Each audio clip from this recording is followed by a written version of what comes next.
there YouTube, this is Harmony from tRNsform RN, and today I am going to talk to you about foods that you should really watch out for while you're breastfeeding.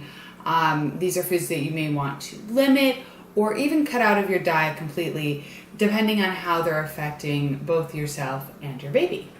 So the very first thing that I want to address is alcohol, because now I don't personally drink, but I know a lot of people, after you go 9 months without drinking, you want to go back to drinking, which is fine, and you can actually have alcohol while pregnant. While breastfeeding. But you want to wait the 2 to 3 hours after you actually finish your drink before you breastfeed, because the alcohol is in your breast milk still. But now that that's out of the way, so as far as foods, one thing that I particularly noticed was foods like cauliflower, broccoli, and asparagus. So my baby, when I would eat these types of foods, the baby would get really red and really gassy. So I decided to just kind of replace those foods with other foods that were healthy. So instead of maybe eating broccoli, I'll have some steamed kale. I use green beans instead of cauliflower, just little substitutions like that I've noticed that my baby tends to do a lot better with. So for me, the 3 vegetables I found to be very hard on the baby were the cauliflower, the asparagus, and the broccoli. Now, I have seen where they say certain spices aren't good for lactation.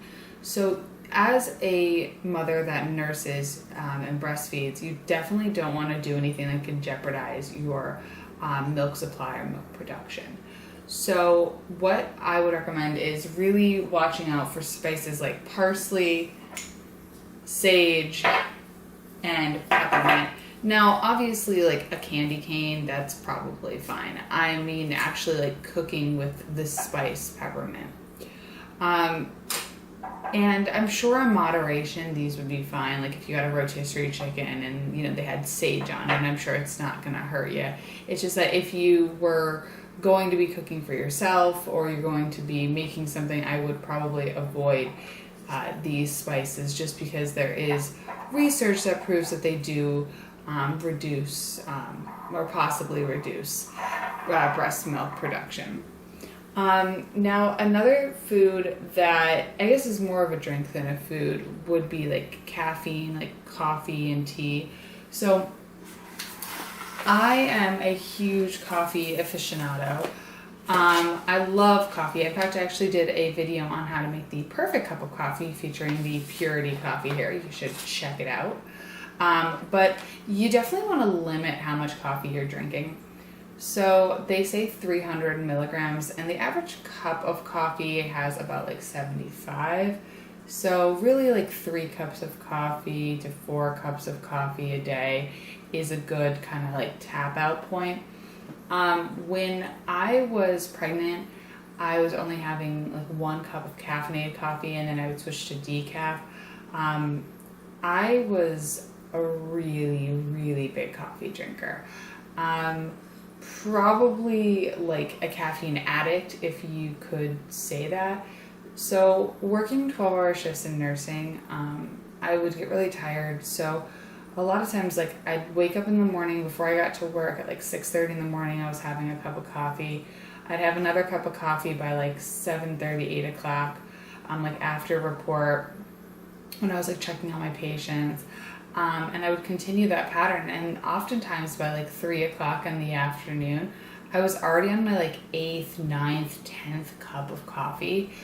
And I didn't really realize it was a problem until I got pregnant, because I wanted to stop drinking coffee, and I just did. And I actually went through a legitimate withdrawal. My body started shaking, and then I ended up at 6 o'clock at night, after going an entire day without coffee. I had 1 cup of regular coffee just to basically keep me sane, because I was going through full blown like sweats, like almost like a night sweat, and like shaking and stuff like that. And then, you know, after a couple days I was fine, and I went to doing the 1 cup a day. But definitely coffee, like I love my coffee, so when I make it, I really take time to make a really good cup. And then this is actually a phenomenal espresso. It's a little roasting company in Scranton, Pennsylvania, and like it's just really, really, really good coffee. So whenever I go and visit my family, I always make sure to pick some up. So really just the spices, the gassy vegetables, the alcohol, the caffeine, those are pretty much most of the foods. They do say fish too that's high in mercury. No, like they used to think that tuna fish was high in mercury. The amount of tuna fish that you'd actually have to eat would be a pretty exorbitant amount. It's more like fishes like swordfish and shark, stuff that you probably wouldn't be eating anyway. But I mean, if you were to go to a specialty restaurant and order something, just be very mindful. You might not want to order swordfish or shark or something like that. And you'd want to maybe stick to something more like salmon, more mainstream. All right, so those are some foods to definitely limit or avoid while breastfeeding.